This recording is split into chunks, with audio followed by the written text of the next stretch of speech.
my name is Sarah Green, and today I'm going to be talking about public relations and ethics. So there are a lot of misconceptions when it comes to public relations professions.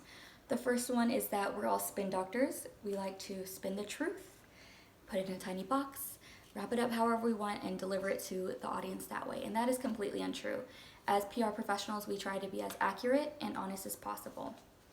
Another one is that we like to shove our client down the throat of the public and that we're the same thing as advertising.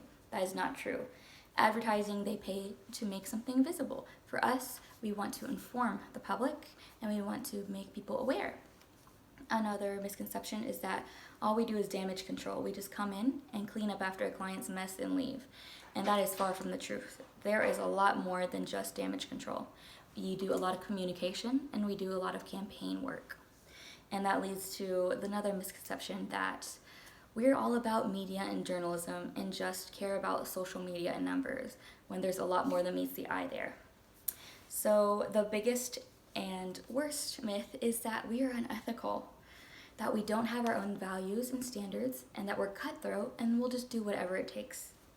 This is the biggest misconception. In fact, we have such a strict ethics code that all PR professionals abide by in the United States. And today I'm going to talk about where that came from, why we follow them, and how it shapes how we work. And this is the PRSA Standard of Ethics. So PRSA, or Public Relations Society of America, was formed in 1948. And by 1950, we had our first code of ethics. And this handbook can be found online and is available to anyone. So they changed throughout the years. They changed ethics every year just to keep up with the growing demands and a changing society and changing PR professions. So by 1959, they had required all of the PR professionals and members to abide and take the ethics code.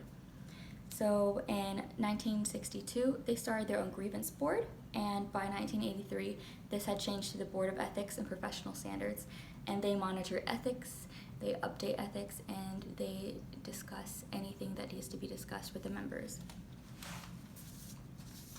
So the biggest, most important parts of this is advocacy. So it is important to be honest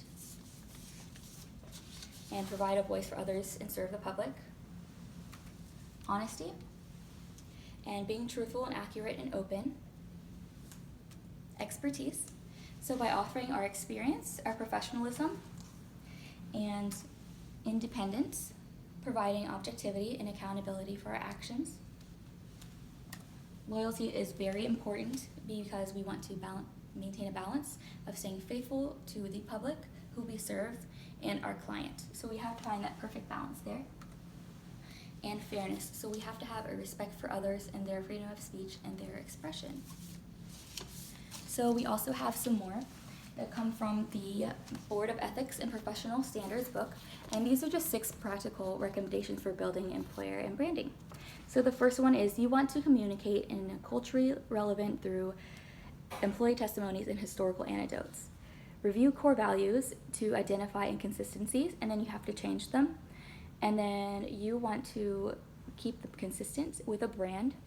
And then you have, for 4, you evaluate enlisting ethics programs and determine if any additional resources need to be added. You conduct surveys to see how everyone's doing. And then you want to evaluate and reward these employees following these ethics. So as you can see, we as PR professionals have these ethics standards, these strict code of ethics that we must follow. And the big misconceptions that we are spin doctors are completely untrue. We have our own standards to follow by. Thank you.